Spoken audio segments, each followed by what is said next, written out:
Hello বন্ধুরা, সকলকে স্বাগত জানাই আমার চ্যানেলের পক্ষ থেকে। আজকে আমরা শুরু করতে চলেছি প্রথম পর্যায়ে ক্রমিক মূল্যায়ন 2026 ক্লাস 2 বিষয় বাংলা।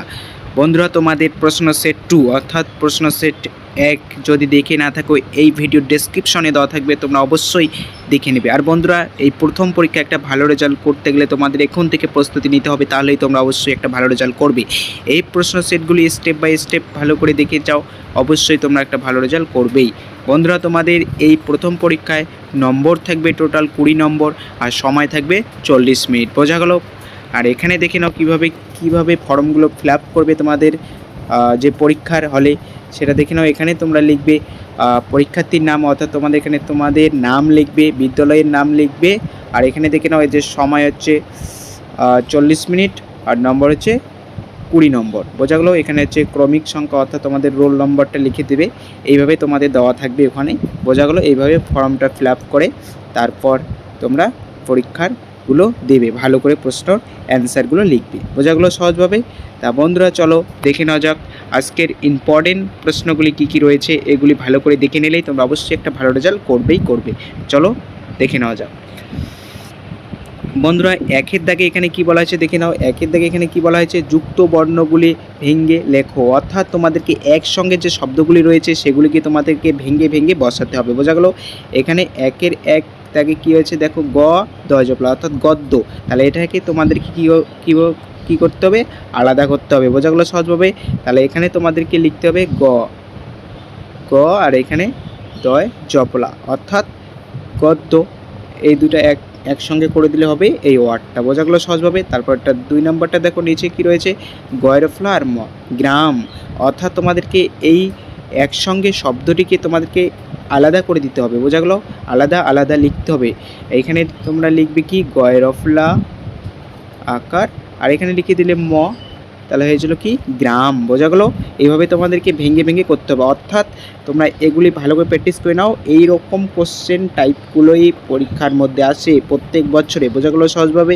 তারপরে নিচে দেখো এখানে কি বলা হয়েছে, 3 নম্বর প্রশ্নটি কি, এটা হচ্ছে কি ঘ দন্ত্যন্য রয়েছে, তাই তো?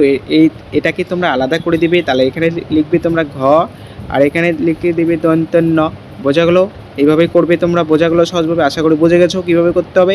তারপরটা 4 নম্বর প্রশ্নটা দেখো, ঘয় রফলা, অর্থাৎ ঘ রফলাই কি আমরা জানি বসনের র, তাই তো?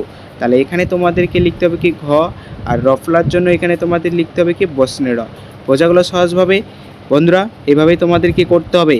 তারপরে নিচে দেখো, নিচে 2 দাগে এখানে কি বলা হয়েছে দেখো, বিপরীত শব্দ লেখো, অর্থাৎ তোমাদেরকে যে শব্দটি থাকবে তার বিপরীত শব্দটি, অর্থাৎ তার পরিবর্তে যে শব্দটি হবে সেটা তোমাদেরকে ফাঁকা জায়গায় লিখতে হবে, বোঝা গেলো সহজভাবে? তাহলে এখানে দেখো 2-1 নম্বর প্রশ্নটি কি রয়েছে, 2 দাগের 1 নম্বর প্রশ্ন হচ্ছে কি গরম, গ প্রশ্নটা আর গরম। তাহলে গরমের বিপরীত শব্দটি কী হবে কি ঠান্ডা, অর্থাৎ তোমাদেরকে এখানে সঠিক উত্তরটি লিখতে হবে ঠান্ডা, এই ফাঁকা জায়গায় লিখতে হবে ঠান্ডা, বোঝা গেলো? তারপরটা দেখো 2-2 প্রশ্নটি দেখো, মজার বিপরীত কী হবে, কষ্ট, অর্থাৎ আনন্দ, কষ্ট, মজা এগুলো একই, বোঝা গেলো সহজভাবে? তাহলে এখানে তোমরা লিখে দেবে কষ্ট, ক পেটকাটা মধ্যস্বয় ট, এইভাবে তোমরা লিখে দেবে। এখানে দেখো নিচে উত্তরগুলি দেওয়া আছে তোমাদেরকে সহজভাবে বোঝানোর জন্য, বোঝা গেলো সহজভাবে? পারলে তোমরা নোট করে নিয়ে নেবে, বোঝা গেলো বন্ধুরা? তারপর দেখো পরের দাগে কি রয়েছে, 3 দাগে এখানে কি বলা হয়েছে দেখে নাও। 3 দাগে এখানে কি বলা হয়েছে, 3 দাগে পাশ থেকে নিয়ে ফাঁকা জায়গা পূরণ করো, অর্থাৎ তোমাদেরকে এই ফাঁকা জায়গাগুলো পূরণ করতে হবে। এই যে উপরের যে শব্দগুলো রয়েছে এগুলো তোমাদেরকে নিয়ে যেখানে সঠিক হবে উত্তরটা সেখানে তোমাদেরকে লিখতে হবে, বোঝা গেলো সহজভাবে? তা বন্ধুরা, চলো প্রথম প্রশ্নটা কি রয়েছে, 3-1 নম্বর প্রশ্নটা, 3-1 নম্বর প্রশ্নটা দেখে নাও। 3-1 নম্বর প্রশ্নটা হচ্ছে কি দেখে নাও, কি দড়ি দিয়ে ঘোড়াই কি লয় আকার দেওয়া আছে, তারপরের ওয়ার্ডটি কি হবে, অর্থাৎ কি শব্দটি হবে সেটা তোমাদেরকে এখানে লিখতে হবে, বোঝা গেলো সহজভাবে? তাহলে এখানে দেখে নাও যে দড়ি দিয়ে ঘোড়াই লয় আকার কী হবে, কি ঘোড়াই আমরা দড়ি দিয়ে, এখানে কি লাট্টু হবে, অর্থাৎ ঠিক আছে লাট্টু, অর্থাৎ দড়ি দিয়ে আমরা ঘোড়াই লাট্টু, অর্থাৎ এর প্রথমের যে শব্দটি রয়েছে সেটা এখানে হবে, বোঝা গেলো সহজভাবে? তাহলে এখানে তোমরা লিখবে লাট্টু, লয় আকার টয় হস্যু, লাট্টু, বোঝা গেলো সহজভাবে? বোঝা গেলো? এইভাবে তোমাদেরকে করতে হবে। তারপরেরটা দেখো 2 নম্বরটা যিনি নাটক লেখেন তিনি কি ড্যাশ কার, অর্থাৎ কি দন্তের নয় আকার দেওয়া আছে, তারপরেরটা কী হবে নাট্যকার, তাই তো দন্তের নয় আকার এখানে কি টয় জপলা হবে, নাট্যকার সঠিক উত্তর, অর্থাৎ এটা হবে। বোঝা গেলো সহজভাবে, যিনি নাটক লেখেন তিনি হচ্ছেন নাট্যকার। বোঝা গেল। তারপরেরটা দেখো 3 নম্বরটা দূরপাল্লায় ড্যাশ 9 একারটা দেওয়া আছে, অর্থাৎ তারপরটি করে যাব মধুপুর, অর্থাৎ কী হবে এখানে কিসে করে যাব, তাহলে এখানে দেখো উপরে দেখো ওয়ার্ডগুলো কার সঙ্গে মিলবে, ট্রেনে, অর্থাৎ টয়রফলা একার, তাহলে টয়রফলা একার দন্তের নয় একার ট্রেনে হবে, তাহলে এখানে তোমরা লিখে দিবে টয়রফলা একার ট্রেনে, দূরপাল্লায় ট্রেনে করে যাব মধুপুর। বোঝা গেলো সহজভাবে। তারপরেরটা দেখো 4 নম্বর প্রশ্নটি কী রয়েছে, 4 নম্বর প্রশ্নটি এখানে কি বলা রয়েছে, ড্যাশ লয় আকারটা দেওয়া আছে তোমাদের বোঝানোর জন্য, গাড়িতে ডেকচি হাড়ি চাপিয়ে চলছি বনভোজনে, বনভোজন মানে কি পিকনিক আমরা জানি, তাহলে এখানে কি হবে কিসে বসিয়ে, তাহলে এখানে দেখো লয় আকার দেওয়া আছে, তাহলে হবে কি ঠয় একার, তাহলে ঠয় একার লয় আকার ঠেলা গাড়িতে ডেকচি হাড়ি চাপিয়ে চলছি বনভোজনে, অর্থাৎ এটাই সঠিক উত্তর হবে। বোঝা গেলো। তাহলে এখানে তোমরা লিখে দেবে ঠয় একার, তাহলে সঠিক উত্তর হয়ে যাবে। বোঝা গেলো সহজভাবে। তারপরেরটা দেখো 4 দাগে কি বলা হয়েছে, 4 দাগে এখানে কি বলা হয়েছে যে নিচের প্রশ্নগুলির উত্তর লিখি, অর্থাৎ তোমাদেরকে নিচের যে প্রশ্নগুলি দেওয়া আছে সেগুলির সঠিক উত্তর লিখতে হবে। 4 1 নম্বর প্রশ্নের কি, রাতে কোথায় অসংখ্য তারা দেখা যায়, রাতে কোথায় অসংখ্য তারা দেখা যায়, সঠিক উত্তর কী হবে আকাশে, সঠিক উত্তর হবে আকাশে। বোঝা গেল। তারপরেরটা দেখো 4 2 নম্বর, দিনের আকাশে কি থাকে, দিনের আকাশে কি থাকে, সঠিক উত্তর হবে কি রবি, সঠিক উত্তর হবে কি রবি। বোঝা গেল। তারপরেরটা 4 3 নম্বর প্রশ্নটা কি রয়েছে, কিসের আলোয় জাগ্রত থাকে চারপাশ, কিসের আলোয়, সঠিক উত্তর হবে কি তারার আলোয়, অর্থাৎ তারার আলোয় জাগ্রত থাকে চারপাশ। বোঝা গেল। এভাবে তোমাদের এগুলি খুবই ইম্পর্টেন্ট, কিন্তু নোট করে নিয়ে নেবে।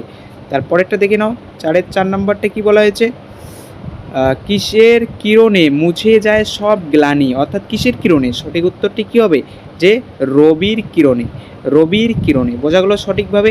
এভাবেই তোমাদেরকে পড়তে হবে, এই ইম্পর্টেন্ট প্রশ্নগুলি ভালো করে দেখে নেবে বন্ধুরা। তারপরের দাগে কি রয়েছে সেটা দেখে নাও।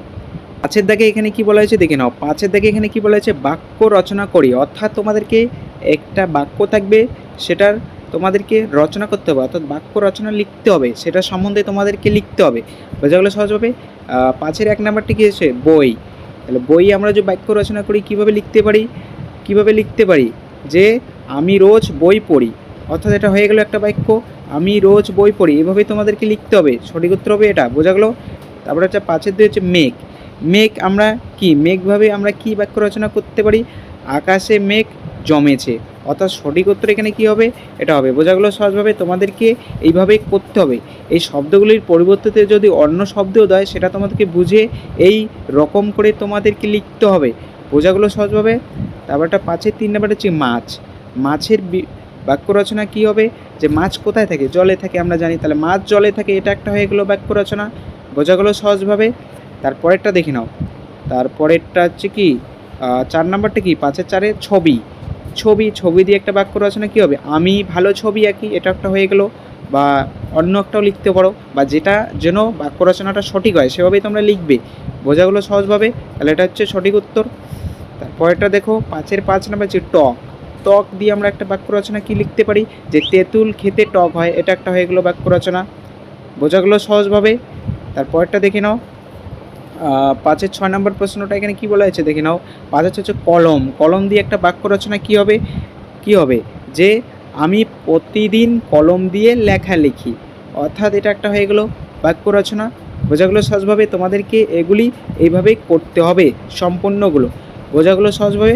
তা বন্ধুরা, এই ছিল আজকের ভিডিও। চ্যানেলটি নতুন হয়ে থাকলে অবশ্যই চ্যানেলটিকে সাবস্ক্রাইব করে দেবে এই পরবর্তী ভিডিওগুলি সবার আগে পাওয়ার জন্য।